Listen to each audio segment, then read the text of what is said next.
The air is cold and biting. With the wind chill, it feels like -30. It's the kind of cold that there is little defending against. It simply rips through your clothing like a knife through paper. I'm lying on the road, in the middle of one of the busiest intersections in downtown Toronto, and it too is cold and hard. I check the traffic lights, 20, 19, 18.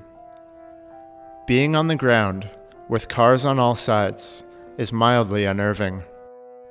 Even while under the protective eye of the Toronto police, who stand off to the side, watching.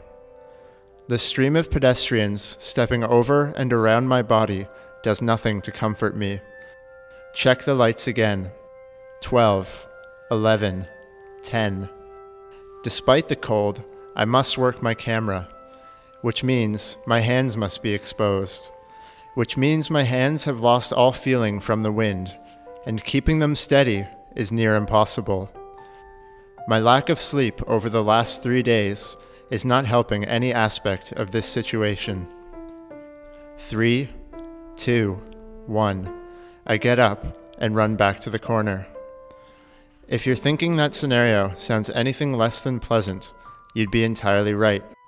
But if you're thinking that it sounds like anything less than the most meaningful action I've ever taken part in, you'd be wrong. Looking back at my first and second years of university, times marked by intense feelings of dissatisfaction, by a lack of purpose, and by a desire to walk away from it all, and comparing them to my feelings while lying at Yonge and Dundas, it may be hard to fathom how the jump between the two came about.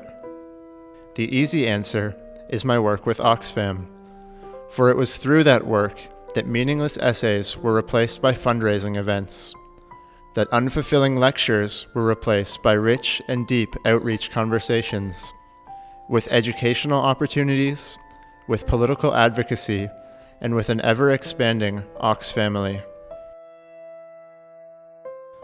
It was through Oxfam that I was given a deep sense of meaning and direction, two things school had simply failed to offer.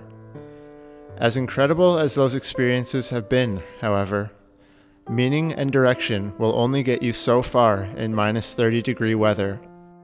No, what was needed to end up on the ground that day was outrage. What do we want? Access! Where do we want it? Now! Who do we want?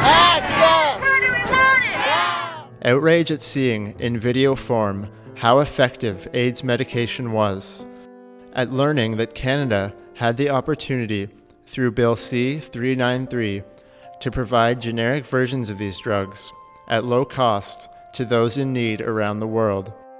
Outrage at learning this opportunity was not being taken. Outrage at a failure to act. Outrage at a failure to save lives. Yes, it was outrage that made me lie down in the cold. And it is outrage that will keep me doing so until changes are made.